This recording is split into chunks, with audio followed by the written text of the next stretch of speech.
The massive conference hall of the Galactic Coalition buzzed with the chatter of 100 different species. Translators worked overtime as delegates from across the galaxy gathered for what many considered the most important summit in galactic history.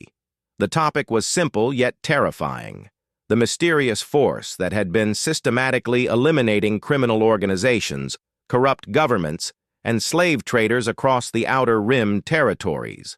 Ambassador Vex High of the Chronari Empire adjusted his ceremonial armor as he reviewed the holographic displays floating before him. The images showed devastated fleets, abandoned space stations, and the remnants of what had once been the most feared pirate armadas in known space. Each scene told the same story: complete annihilation with surgical precision, leaving no survivors to tell what had happened. "The pattern is undeniable," Vex High announced to the assembled delegates, his forearms gesturing dramatically at the evidence. 17 major criminal syndicates destroyed in the past solar cycle. 43 slave trading operations eliminated. Even the notorious Bloodfang pirates who terrorized shipping lanes for decades simply vanished overnight. Murmurs rippled through the audience. The Bloodfang pirates had been considered untouchable, protected by corrupt officials and operating from heavily fortified asteroid bases. Their disappearance had sent shockwaves through both legitimate and illegitimate circles of galactic society. "What concerns us most," continued the Thurian representative, her crystalline form shimmering as she spoke, "is that whoever or whatever is doing this operates with complete impunity. Our intelligence networks have detected no patterns, no signatures, no advance warning. The attacks happened swiftly and with devastating effectiveness." At the back of the hall, a figure sat quietly in the observer section. Dressed in simple civilian clothes, he appeared unremarkable among the exotic alien dignitaries and their elaborate entourages. His name was Marcus Chen, and officially he was listed as a low-level trade attaché from Earth, a minor world that had only recently gained membership in the Coalition. Most delegates had forgotten Earth even existed, dismissing humans as a young species with little to contribute to galactic affairs. Marcus listened with mild interest as the debates grew more heated. The hegemony faction, led by the reptilian Escatar, argued for immediate military intervention to hunt down what they termed this rogue element.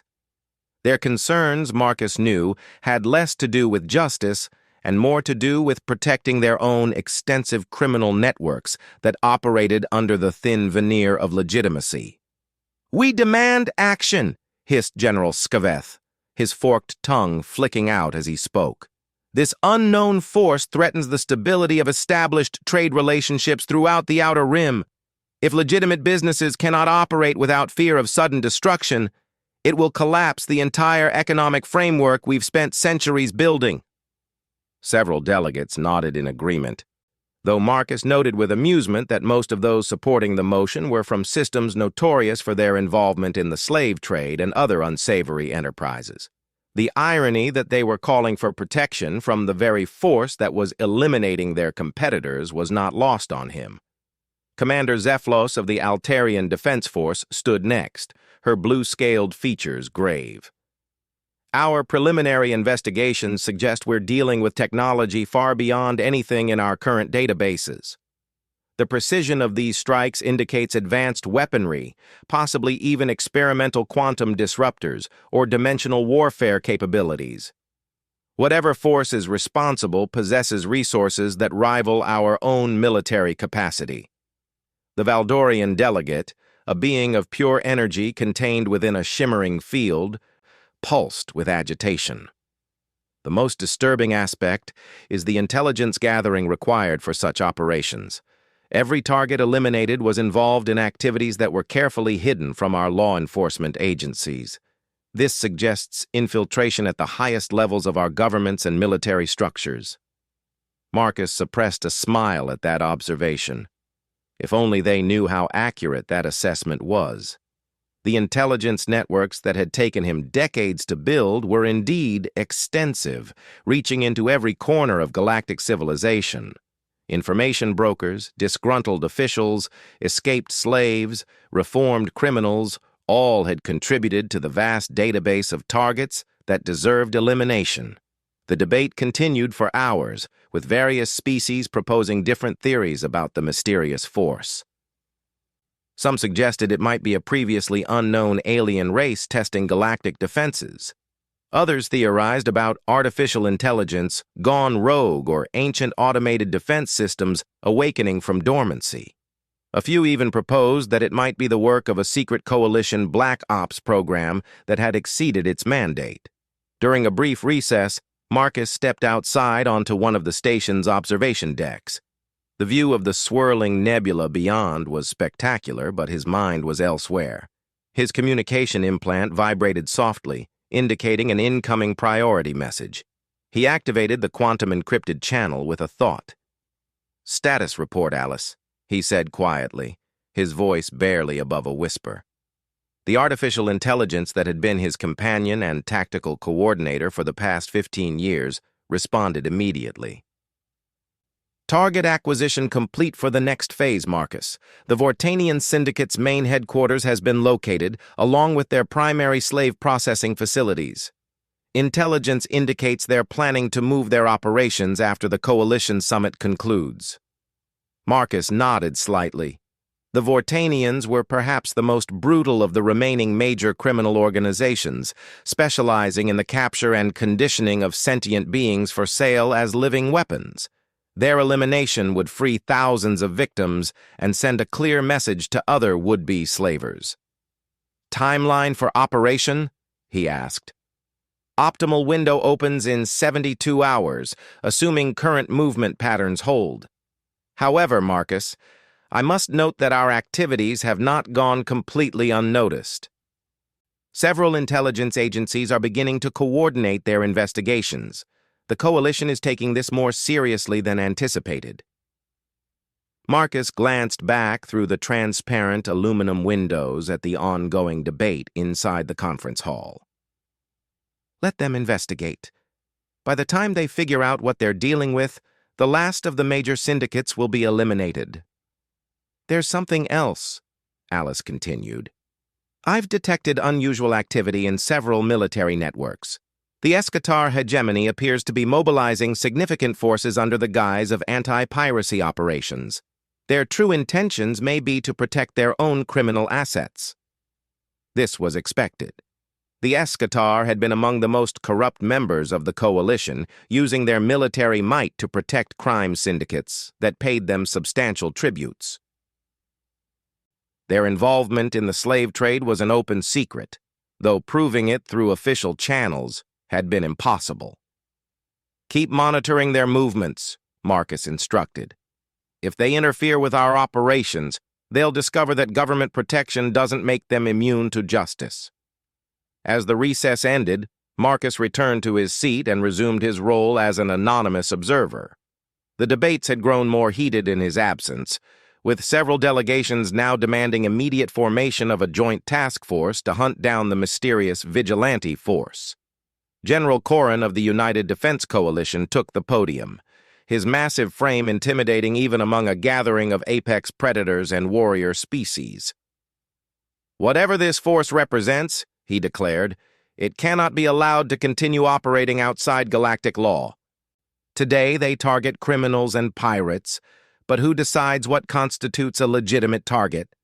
What prevents them from turning their weapons against legitimate governments or military installations?" The question sent a chill through the assembly. Marcus had to admit it was a valid concern from their perspective. The power to judge, condemn, and execute entire organizations was indeed dangerous when concentrated in the hands of any single entity. The difference was that Marcus had seen firsthand the horrors that these legitimate governments and organizations perpetrated while hiding behind legal technicalities and diplomatic immunity. As the day's sessions concluded, various species began forming informal alliances and discussion groups. Marcus noted with interest how quickly the most corrupt delegates gravitated toward each other, no doubt planning their own responses to the threat they faced. Some were already making discreet communication calls, probably warning their criminal contacts to increase security measures. That evening, as most delegates retired to their quarters or continued discussions in the station's numerous social areas, Marcus made his way to a rarely used maintenance section of the station.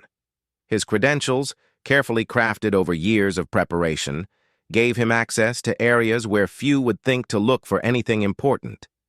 In a small storage compartment hidden behind false panels, he activated a quantum communication array that was completely invisible to the station's security systems.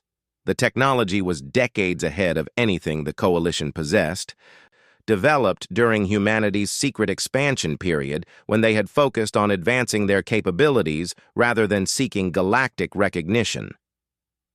"Alice, initiate secure connection to command," he instructed. Within moments, the familiar figure of Admiral Sarah Chen appeared as a hologram, her stern features reflecting the weight of her responsibilities. As Marcus's sister and the head of humanity's Covert Operations Division, she had been instrumental in planning and authorizing their campaign against galactic crime syndicates. "The Coalition is moving faster than we anticipated," Marcus reported. "They're forming joint task forces and implementing new security protocols. Some delegates are already warning their criminal contacts." Admiral Chen nodded grimly. "We expected this escalation. The question is whether we continue with the current timeline or accelerate our operations before they can mount an effective response." Marcus considered the implications. Accelerating their timeline would mean taking greater risks and potentially exposing their operations before all major targets were eliminated. However, allowing the Coalition's new security measures to take effect might make future operations significantly more difficult. "The Vortanian operation needs to proceed as planned," he decided. "They're too dangerous to leave operational while we reassess our strategy. After that, we may need to consider more direct action." "Understood. And Marcus, be careful. Some of those delegates are more perceptive than we initially assessed. The Thurian intelligence services in particular have been asking uncomfortable questions about energy signatures and weapon technologies." As the connection ended, Marcus reflected on the irony of his situation. For 15 years he had operated in the shadows, systematically dismantling the galaxy's most dangerous criminal organizations, while the Coalition's member governments either ignored the problem or actively profited from it. Now that his work was nearly complete, those same governments were mobilizing against him, more concerned with protecting their corrupt interests than with the millions of beings he had freed from slavery and oppression. The next morning brought fresh developments that would change everything. Marcus arrived at the conference hall to find the atmosphere significantly more tense than the previous day.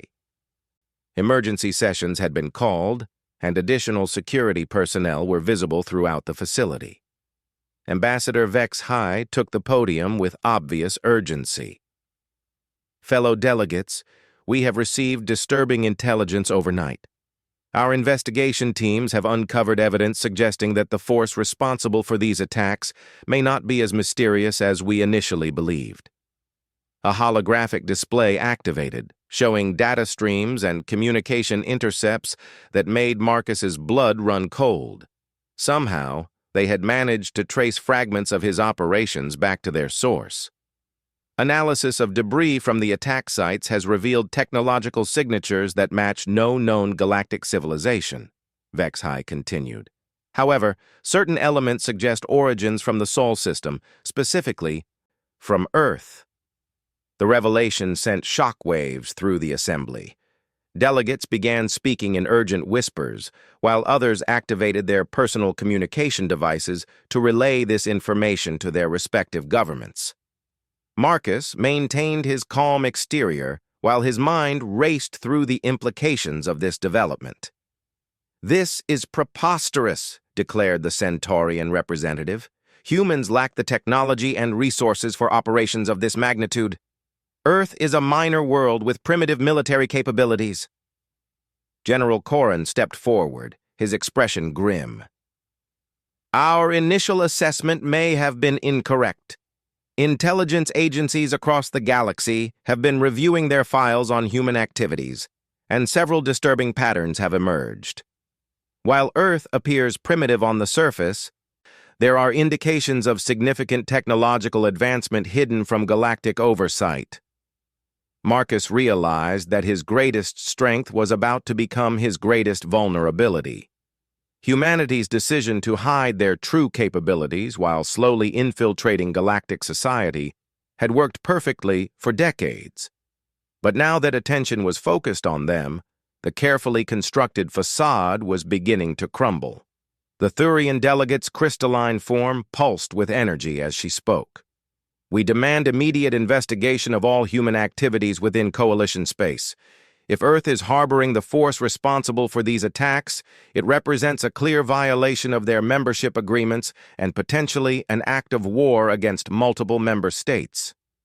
As the debates grew more heated and accusations flew across the chamber, Marcus knew that the time for shadows and subtlety was rapidly coming to an end. Soon, he would face a choice that would determine not only his own fate, but the future of humanity's relationship with the galaxy at large. The Reaper had worked in darkness for so long that he had almost forgotten what it meant to step into the light. The emergency session convened at dawn, and Marcus found himself under intense scrutiny for the first time in his career. Security officers from multiple species had been stationed throughout the conference hall, their weapons prominently displayed despite diplomatic protocols. The atmosphere was electric with tension and barely contained hostility. Commander HFY stood before a massive holographic display showing star charts of the Outer Rim territories. Red markers indicated sites of criminal organization eliminations, while blue markers showed the locations of human settlements and trade outposts. The pattern was damning. Every attack had occurred within a day's travel of human activity. The evidence is circumstantial but compelling, HFY announced, his forearms manipulating the display controls with practiced efficiency. 17 major operations eliminated, all within the sphere of human influence. Either this is the most remarkable coincidence in galactic history, or we are dealing with a human operation of unprecedented scale and sophistication. Marcus observed the proceedings with outward calm, while his enhanced neural implants processed dozens of potential response scenarios. Alice was running continuous analyses of security camera feeds, communication intercepts, and delegate behavioral patterns, looking for any indication that their investigation had progressed beyond circumstantial evidence. The Esikatar delegation had grown significantly overnight, with General Esikaveth now accompanied by several intelligence officers and what appeared to be a military analyst specialist. Their reptilian features remained impassive, but Marcus could read the predatory anticipation in their stance. They had the most to lose if his operations continued, and the most to gain if humanity could be eliminated as a threat. "We must consider the implications," hissed General Skaveth, his forked tongue testing the air as he spoke. "If humans possess the capability to eliminate our most secure criminal organizations, what prevents them from targeting legitimate government operations? The threat they pose to galactic stability is immeasurable." Several delegates nodded in agreement, though Marcus noted that those expressing the strongest support for action against humanity were precisely the ones whose governments had the deepest ties to the eliminated criminal syndicates. The Chronari Empire, the Valdorian Collective, and the Hegemony had all lost significant unofficial revenue streams when their protected crime bosses disappeared. Ambassador Yelandra of the Centaurian Union stood to address the assembly, her tall, graceful form commanding attention. "While these correlations are concerning, we must not allow fear to drive us toward rash action. Humanity has been a peaceful member of our coalition for over 2 decades. They have contributed to humanitarian efforts, participated in diplomatic missions, and shown no aggressive tendencies toward other species. Marcus felt a brief surge of gratitude toward the Centaurian delegate. Her species had always advocated for measured responses and careful investigation rather than immediate military action. Their own history of persecution by militaristic neighbors had taught them the dangers of jumping to conclusions based on incomplete evidence. Peaceful? General Corrin's massive frame shook with what might have been laughter if his species were capable of such expressions. Ambassador Yilandra, with respect, we may have been observing a carefully constructed facade. The level of planning and resources required for these operations suggests decades of preparation. This was not the work of a single rogue agent, but rather a coordinated campaign by a sophisticated military organization. The accusation hung in the air like a toxic cloud. Marcus realized that his greatest fear was becoming reality. The carefully maintained balance between secrecy and effectiveness was collapsing.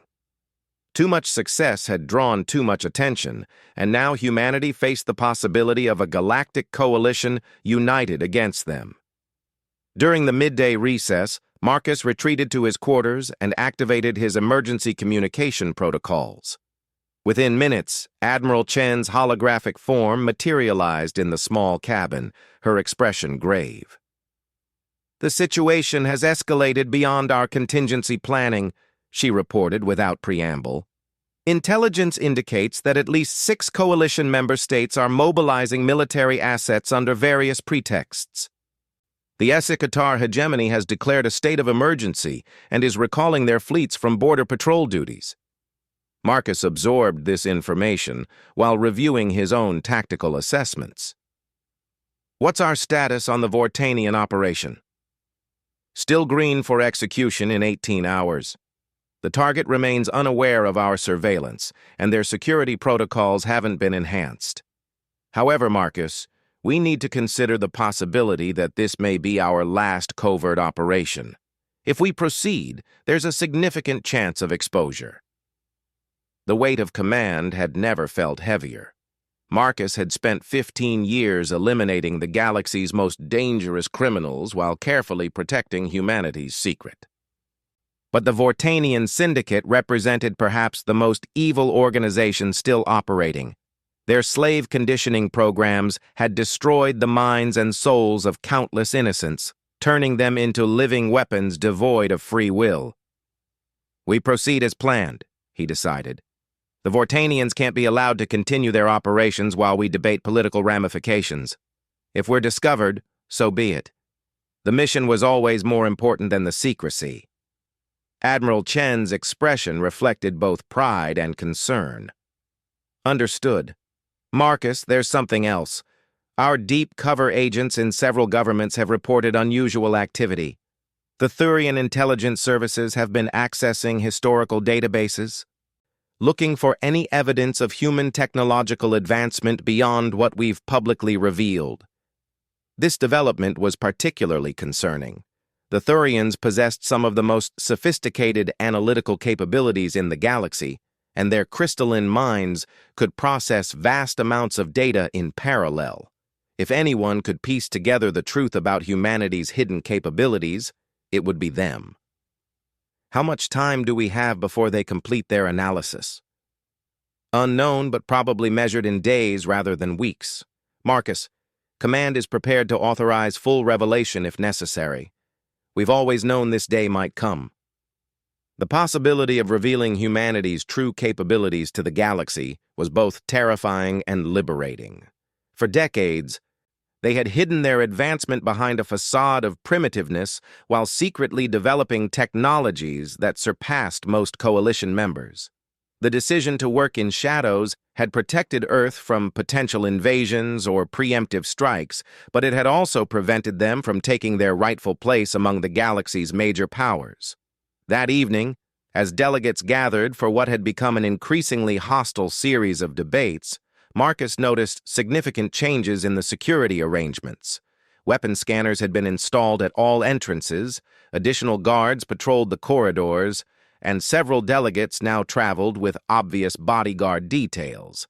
The Thurian delegate took the podium, her crystalline form pulsing with barely contained energy. Fellow coalition members, our analysis teams have completed their preliminary investigation into human technological capabilities. The results are deeply disturbing and demand immediate attention. A new holographic display activated, showing technical schematics and energy signatures that Marcus recognized with growing alarm. Somehow, they had managed to reconstruct fragments of human technology from attack sites and orbital debris. These weapon signatures, the Thurian continued, indicate energy manipulation capabilities that exceed our current understanding of physics.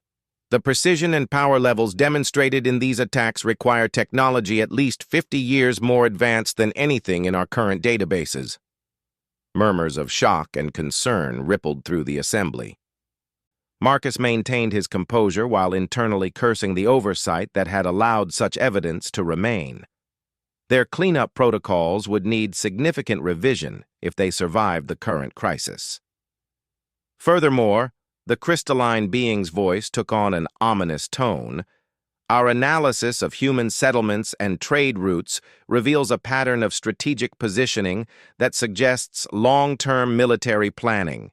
Human outposts have been established at key hyperspace junctions throughout the galaxy, positioned to monitor and potentially interdict major shipping lanes. This revelation struck like a thunderbolt. Marcus realized that what had seemed like natural expansion and trade development was being reinterpreted as evidence of a vast military conspiracy. The truth was more complex. Humanity had indeed positioned themselves strategically, but primarily to gather intelligence on criminal activities rather than for military domination. General Skaveth rose from his position, his reptilian features twisted with what passed for his species' version of righteous indignation. The evidence is clear. Humanity has spent decades deceiving this coalition while secretly building the capability to threaten every member state. This reaper that has been eliminating the galaxy's criminal organizations, is clearly an agent of human expansionism. The accusation sent shockwaves through the assembly. Several delegates began speaking at once, their voices rising in anger and fear. Marcus watched as decades of careful diplomacy crumbled under the weight of suspicion and paranoia. "We demand immediate action!" shouted the Valdorian representative, his energy field pulsing with agitation. "Earth must be compelled to reveal the full extent of their technological capabilities and submit to coalition oversight of their military assets." Ambassador Yil-Andra attempted to restore order, her voice cutting through the chaos. "We cannot allow fear to drive us toward actions we may regret. If humans possess advanced technology, surely diplomatic dialogue is preferable to military confrontation." But her words were lost in the growing tide of hostility. Marcus realized that the carefully maintained balance of galactic politics was shifting, with humanity suddenly cast as a potential threat to every other species' security. As the session devolved into heated arguments and barely veiled threats, Marcus made a decision that would change everything. He activated his personal communication array and sent a simple coded message. "Execute Vortanian operation. Full exposure authorized if necessary." The response came back within minutes. "Acknowledged. All units moving to final positions. Marcus, it's been an honor." 18 hours later, the Vortanian Syndicate's main headquarters simply ceased to exist. The massive space station that had served as the nerve center for the galaxy's most brutal slave conditioning operation was reduced to cosmic dust in a matter of seconds. The precision of the attack was surgical. Every Vortanian facility across 7 star systems was eliminated simultaneously, while carefully avoiding any civilian casualties or damage to legitimate infrastructure. But this time, something was different. Instead of the usual complete mystery surrounding the attacks, observers detected massive energy signatures emerging from what had appeared to be empty space. Cloaked ships, invisible to all conventional sensors, briefly revealed themselves as they departed the attack sites. The revelation sent shockwaves across the galaxy. For the first time, the mysterious Reaper force had shown itself, and the technology displayed was clearly beyond anything in the Coalition's arsenal. The ships moved with impossible speed and maneuverability, their weapon systems demonstrating power levels that defied known physics. Marcus arrived at the emergency Coalition session to find chaos barely contained by diplomatic protocol. Delegates shouted accusations, while security forces struggled to maintain order. The holographic displays now showed clear images of the human ships that had conducted the attacks, their sleek designs obviously incorporating technology decades ahead of anything previously seen. "The deception is complete," General Skveth's voice carried over the din. "Humans have been planning this conquest for decades, systematically weakening galactic defenses by eliminating organizations that could have opposed them." The irony was bitter. The criminal syndicates that Marcus had spent 15 years destroying had indeed been potential threats to galactic stability, but not in the way the general suggested. They had been threats to innocent life and freedom, not to legitimate governments or military forces. Commander Vexhai restored order with obvious difficulty. The evidence is now undeniable. Humanity possesses military technology that threatens the balance of power throughout Coalition space. We must consider our response carefully, as we may be facing the most significant threat to galactic peace in our recorded history. Marcus knew that the moment of decision had arrived. He could continue to maintain his cover and hope that humanity could weather the coming storm through diplomacy and misdirection. Or he could stand up and reveal the truth, not just about his identity, but about why he had spent 15 years eliminating the galaxy's most dangerous criminals, while the Coalition's governments looked the other way. The weight of countless innocent lives hung in the balance. The slaves he had freed, the victims he had avenged, the future generations who would be spared the horrors of organized crime. All of it depended on the choice he made in the next few moments. As delegates continued to debate humanity's fate, Marcus Chen, the man they knew as an insignificant trade attaché, prepared to step forward and reveal himself as the Reaper they so desperately sought. The time for shadows was over. The emergency session had devolved into barely controlled chaos. Delegates shouted accusations across the Great Hall while security forces struggled to maintain order. General Skveth stood at the podium, his reptilian features twisted with rage as he demanded immediate military action against Earth and all human settlements throughout Coalition space. "They have made fools of us all," the general hissed, his forked tongue flickering with agitation. "For decades, we welcomed them as harmless primitives while they secretly built the most advanced military force in the galaxy. This Reaper that has terrorized legitimate businesses across the Outer Rim is clearly their advanced scout, preparing for full-scale invasion." Marcus Chen sat quietly in the observer section, his unremarkable appearance allowing him to blend seamlessly among the minor diplomatic staff and trade attachés. For 15 years, this anonymity had been his greatest asset, allowing him to operate under the very noses of the galaxy's most powerful beings. But as he listened to the increasingly hostile rhetoric, he realized that his time in the shadows was about to end. Ambassador Vexhai raised his forearms for silence, his ceremonial armor gleaming under the hall's harsh lights. "Fellow delegates, we must consider our response carefully. If humanity truly possesses the technological advantages demonstrated in these attacks, military action could prove catastrophic for all involved."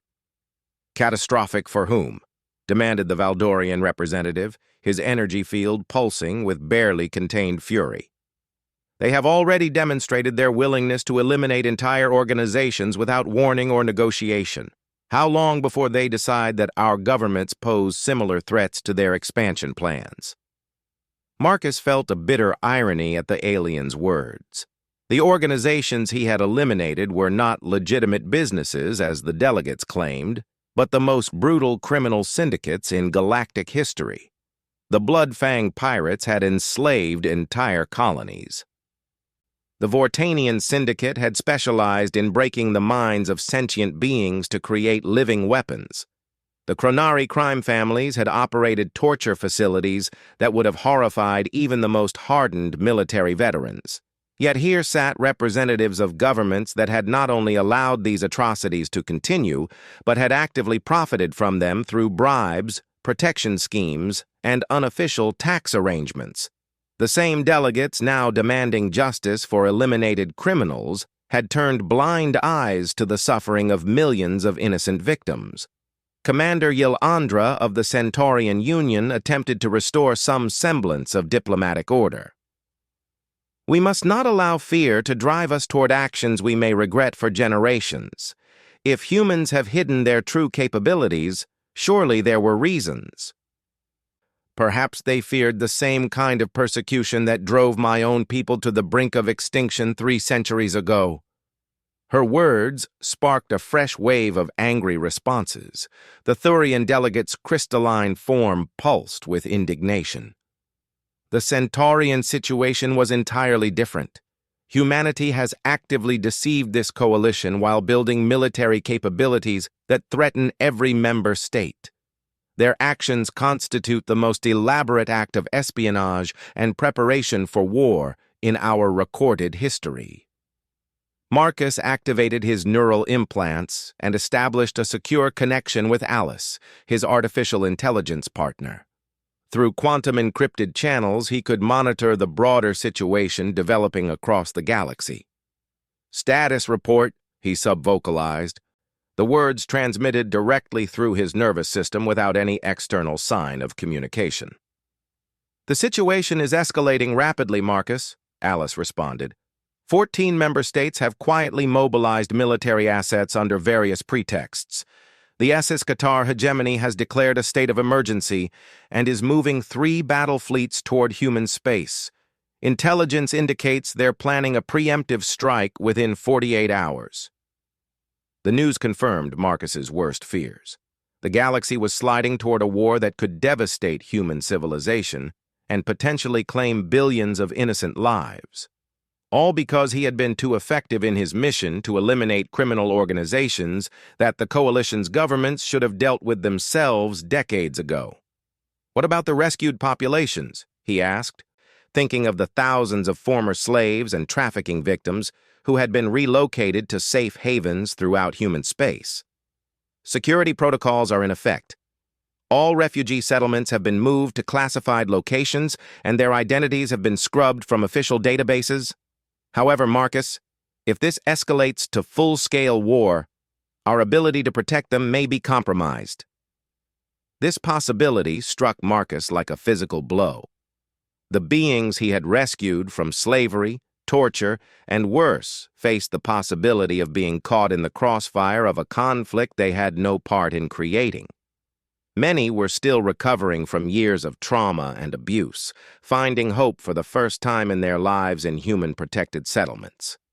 The debate in the hall continued to rage, with each speaker adding fuel to the fire of anti-human sentiment.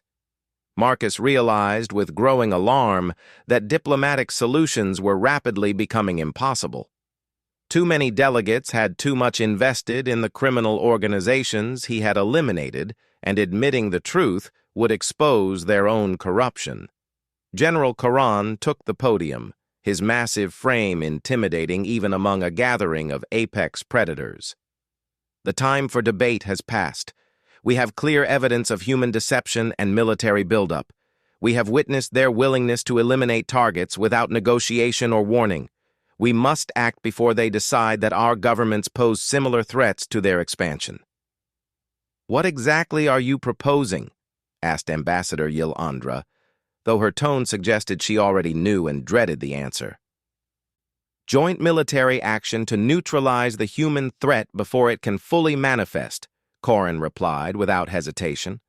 "We demand immediate surrender of all advanced human technology, dissolution of their military forces, and permanent coalition oversight of Earth and all human settlements." The proposal sent shockwaves through the assembly. Several delegates began speaking at once, some supporting the aggressive stance, while others urged caution. Marcus realized that he was witnessing the formation of what could become the largest military alliance in galactic history, united by their fear of humanity's hidden capabilities. But it was General Suckbeth's next words that pushed Marcus beyond his breaking point. "Furthermore," the reptilian commander hissed, "we must consider the fate of the beings who have been harboring this Reaper. Our intelligence suggests that humans have been relocating populations throughout their territory, possibly to serve as shields against retaliation. These collaborators and sympathizers cannot be allowed to escape justice." The threat to innocent refugees was the final straw. Marcus had spent 15 years operating in shadows to protect not just humanity, but all the innocent beings caught in the galaxy's web of corruption and crime. He had accepted the necessity of secrecy, even when it meant being unable to receive credit or recognition for his actions.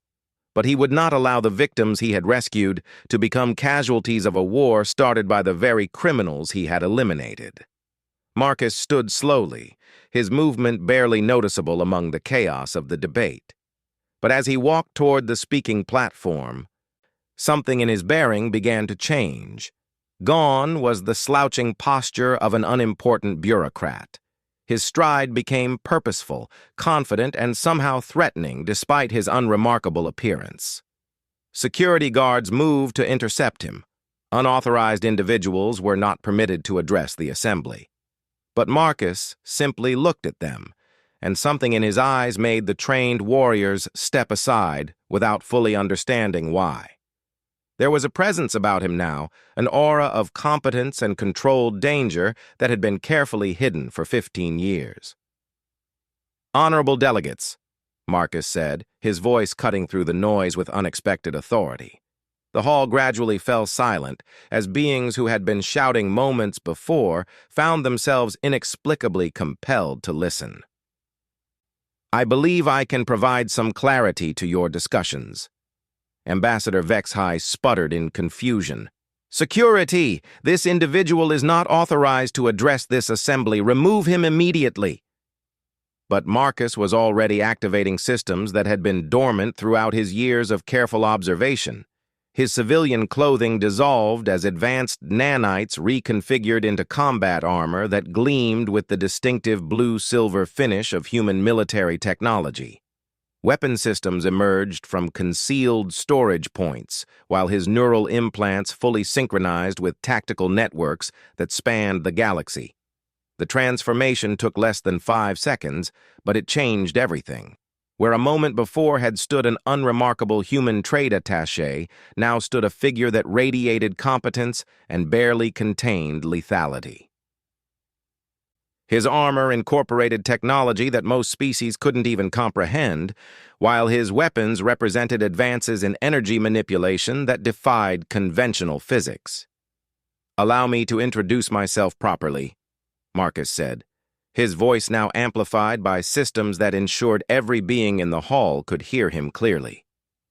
"My name is Marcus Chen, Colonel in the Human Liberation Forces, and for the past 15 years, I have been the individual you refer to as the Reaper." The revelation hit the assembly like a thunderclap.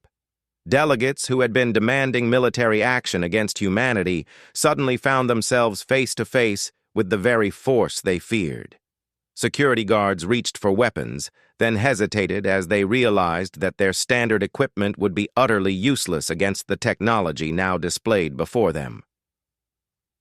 "You have spent the morning debating the threat posed by someone who has eliminated the galaxy's most brutal criminal organizations," Marcus continued, his tone remaining conversational despite the tension that filled the hall.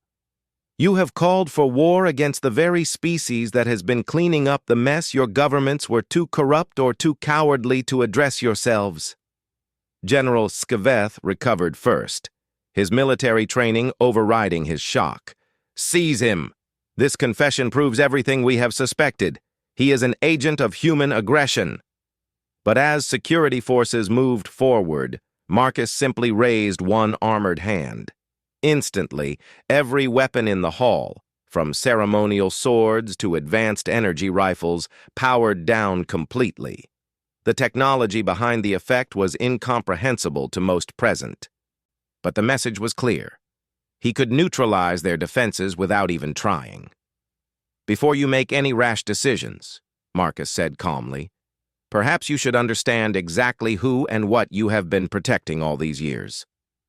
Holographic displays throughout the hall suddenly activated, showing images that many delegates recognized but had never seen presented so starkly. The displays showed the interior of Vortanian conditioning facilities, where sentient beings had their minds systematically broken and rebuilt to serve as living weapons. They showed blood-fang torture chambers, where entire families were slowly killed for entertainment. They showed Chronari slave markets, where children were sold like livestock to buyers throughout the galaxy. "These are the legitimate businesses that some of you have been so concerned about protecting," Marcus said, his voice carrying an edge of controlled fury.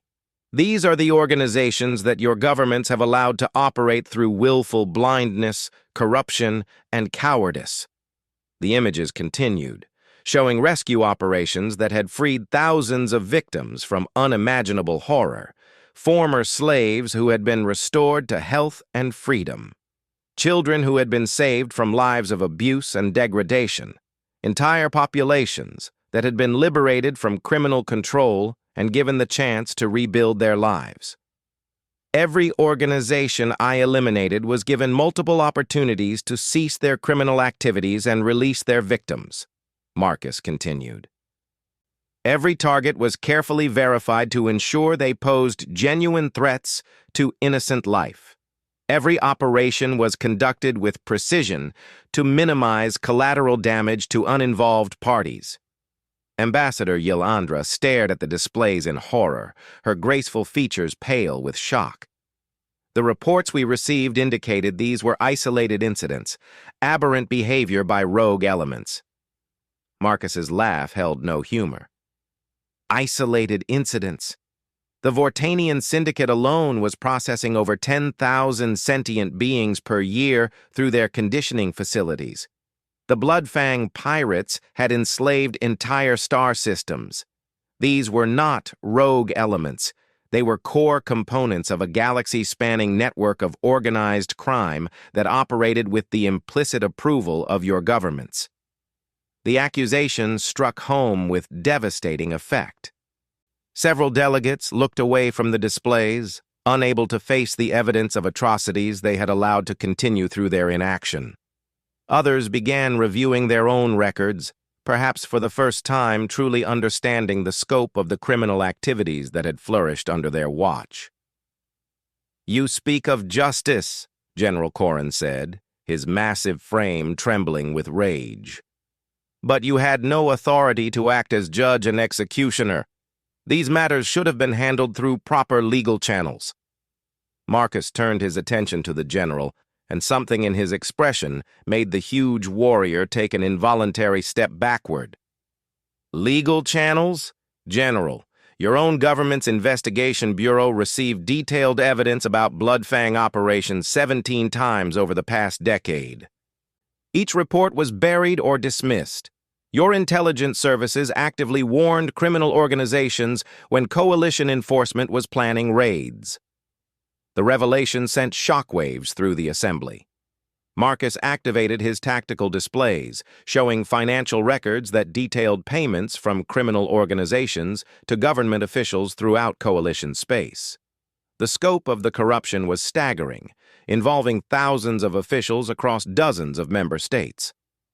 "This is the system you demand I should have trusted with innocent lives," Marcus said, his voice carrying the weight of 15 years of accumulated fury and frustration. "A system where justice could be bought, where the powerful preyed on the helpless, and where those sworn to protect the innocent instead protected their oppressors." As the full scope of the revealed corruption became clear, the dynamics in the hall began to shift. Some delegates looked genuinely shocked, perhaps unaware of the extent of their government's complicity in organized crime. Others appeared more concerned about exposure than about the crimes themselves. But Marcus wasn't finished. You have threatened war against humanity for eliminating criminals that your own systems failed to stop. You have accused us of deception while your governments have been actively collaborating with slavers and murderers. And now you threaten the innocent beings we rescued from those very criminals. His armor's weapon systems activated with a low hum that seemed to resonate through the hall. That last threat, honored delegates, was a mistake. The tension in the Great Hall had reached a breaking point. Marcus Chen stood before the assembled delegates of the Galactic Coalition, no longer the unremarkable trade attaché they had dismissed, but revealed as the Reaper who had spent 15 years systematically dismantling the galaxy's criminal empire. His advanced armor gleamed under the harsh lights, while weapon systems hummed with barely contained energy. General Sukveth was the first to break the stunned silence, his reptilian features twisted with rage and desperation. This changes nothing. He confesses to acts of terrorism against sovereign member states. Regardless of his motivations, he must be arrested and tried for his crimes. Marcus turned his attention to the general, and something in his movement made several security guards step back involuntarily. Crimes? General, let me share something interesting about your definition of crime. New holographic displays activated throughout the hall, showing financial records that made several delegates gasp in shock. The displays revealed detailed payment schedules from the Bloodfang pirates to SS Qatar government officials, including the general himself. For the past 8 years, Marcus said, his voice carrying the authority of absolute certainty, you have received monthly payments totaling over 50 million galactic credits from the organizations I eliminated. Your personal fleet has provided escort services for slave transports. Your intelligence division has sold coalition patrol schedules to pirate organizations. The revelation hit the assembly like a shockwave. General Skaveth's expression shifted from rage to panic as he realized the scope of what had been exposed. Several other delegates began frantically accessing their personal communication devices, no doubt trying to determine how much of their own corruption had been uncovered. These allegations are fabricated, the general sputtered, but his voice lacked conviction. Human intelligence services are obviously trying to deflect attention from their own criminal activities. Marcus smiled grimly. Alice, please verify the authenticity of these records for our esteemed general. Instantly, every display in the hall showed verification protocols that confirmed the absolute accuracy of the financial records. The evidence was overwhelming. Detailed transaction logs, communication intercepts, and video recordings that showed Qatar officials meeting directly with known criminal leaders. Commander Vexhai stared at the displays in apparent shock. General Skaveth, how do you explain these records? If they are accurate, then your government has been actively collaborating with the very criminals this human claims to have eliminated. Collaborating? Marcus's laugh held no humor. Commander, your own Chronari Empire wasn't just collaborating, you were running protection rackets for half the slave markets in the Outer Rim. Would you like me to share those records as well? The commander's forearms began reaching for weapons before he caught himself. The implications were becoming clear to everyone present. The human standing before them possessed intelligence files that could destroy the careers and governments of most delegates in the hall. Ambassador Yelandra of the Centaurian Union stepped forward, her graceful features pale but determined. Colonel Chen, if these revelations are accurate, then this assembly has been operating under false pretenses. The organizations you eliminated were not legitimate businesses, but criminal enterprises protected by corrupt officials. Finally, Marcus said, inclining his head respectfully toward the Centaurian delegate, someone willing to acknowledge the truth. Yes, Ambassador, every single organization I targeted was involved in activities that violate the most basic principles of civilized society. Slavery, torture, murder, trafficking of sentient beings. crimes that should have been stopped by your law enforcement agencies decades ago. The Thurian delegate's crystalline form pulsed with energy as she processed the implications. The question remains, Colonel. Why did humanity choose to act unilaterally rather than working through coalition channels? Why the secrecy and deception? Marcus gestured toward the displays, still showing evidence of widespread corruption. Because the coalition channels were compromised from the beginning. We tried working through official channels for the first 5 years after joining the coalition. Every report was buried, every investigation was sabotaged, and every attempt at legitimate action was blocked by the very officials who were profiting from criminal activities. New displays activated, showing formal reports that had been submitted by human officials documenting criminal activities throughout coalition space. Each report had been carefully researched and thoroughly documented, yet all had been dismissed or ignored by coalition authorities. We submitted over 200 formal reports detailing criminal activities, Marcus continued. We provided evidence that could have led to the arrest and conviction of thousands of criminals. In response, we were told that these matters were under investigation or that they fell outside coalition jurisdiction. Admiral Chen's voice suddenly echoed through the hall as she materialized as a hologram beside her brother. Several security guards raised their weapons before realizing they were facing a transmission rather than a physical presence. "Honored delegates," Admiral Chen said, her stern features reflecting years of frustration and determination. "I am Admiral Sarah Chen, commanding officer of the Human Liberation Forces. For 20 years, we have documented the systematic failure of coalition law enforcement to protect innocent beings from organized crime." The appearance of another high-ranking human military officer sent ripples of alarm through the assembly. It was becoming clear that what they had dismissed as the actions of a rogue agent was actually a coordinated military campaign backed by significant resources and planning. "The evidence my brother has shared represents only a fraction of our intelligence files," Admiral Chen continued. "We have documented corruption involving over 3,000 coalition officials across 47 member states.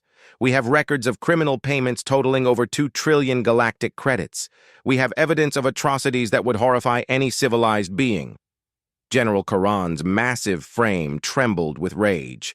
"This is nothing more than an elaborate justification for human imperialism. You have systematically eliminated organizations that could have opposed your expansion while gathering intelligence to blackmail legitimate governments." Marcus turned to face the general, and his expression was colder than the vacuum of space. "Imperialism? General, humanity has no interest in conquering or controlling other species. We are interested in justice for the innocent beings who have suffered while your governments looked the other way." "Then why the secrecy?" demanded the Valdorian representative, his energy field flickering with agitation. "Why hide your capabilities while conducting these operations?" For the first time since revealing his identity, Marcus's expression softened slightly. "Because we learned from history. When a species demonstrates advanced military capabilities, they become a target for preemptive strikes or forced incorporation into existing power structures. We chose to work in shadows to protect not just humanity, but the innocent beings we were trying to save." Admiral Chen nodded in agreement. "Our psychological profiles indicated that revealing our true capabilities would result in exactly the kind of hostile response we're seeing today. Instead of addressing the criminal activities we exposed, you have focused entirely on the threat posed by our ability to expose them." The accuracy of this observation was undeniable. The assembled delegates had indeed spent more time debating the threat posed by human capabilities than addressing the evidence of widespread criminal activity and government corruption that had been revealed. Ambassador Yilandra stepped forward again, her voice carrying a note of hope. "Colonel Chen, Admiral Chen, if humanity's goal is justice rather than conquest, Surely there must be a path forward that doesn't require military conflict. Marcus considered the question carefully. Around the hall, delegates waited for his response with a mixture of hope and fear. The next few minutes would determine whether the galaxy faced a devastating war or found a path toward genuine reform. "There is a path," Marcus said finally, "but it requires honesty and genuine commitment to justice from coalition member governments." "What kind of commitment?" asked Commander Vexhai, though his tone suggested he already feared the answer. Admiral Chen stepped forward to answer. "Complete cooperation with investigations into criminal activities, prosecution of corrupt officials regardless of their rank or political connections, implementation of genuine oversight systems to prevent future corruption, and most importantly, protection for the innocent beings who have been rescued from criminal organizations." The demands hit the assembly like a series of hammer blows. What the humans were proposing would require fundamental changes to how many coalition governments operated.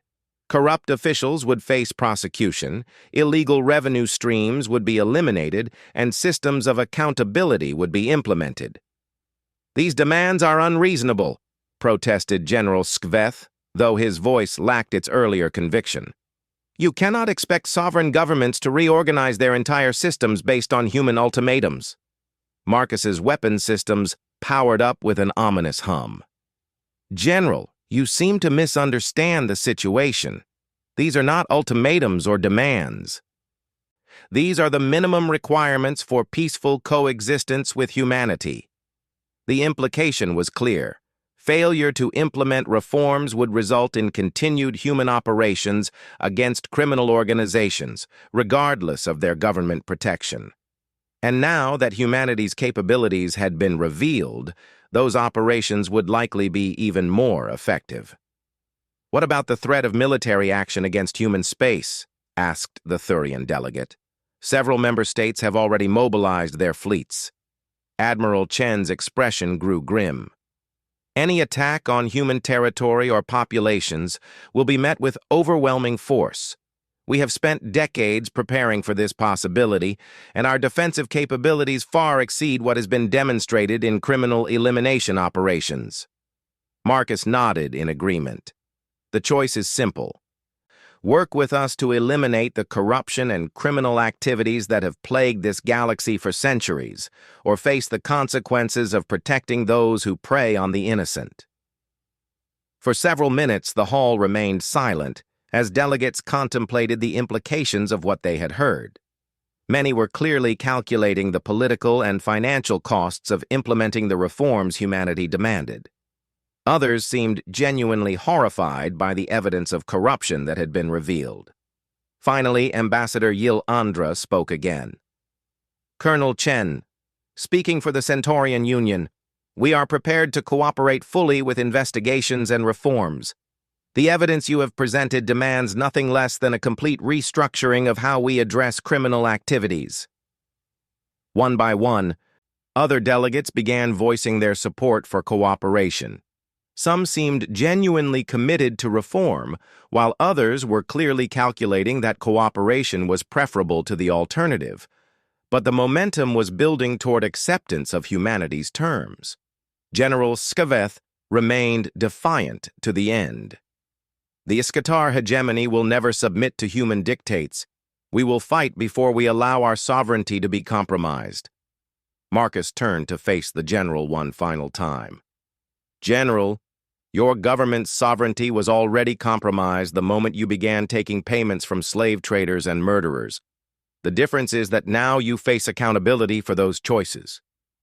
As if on cue, alarms began sounding throughout the station. Admiral Chen's expression showed satisfaction rather than concern. "The Iskatar fleet that was approaching human space has just discovered the futility of aggressive action. Their ships are intact, but their weapon systems and faster-than-light drives have been permanently disabled." The demonstration of power was perfectly timed.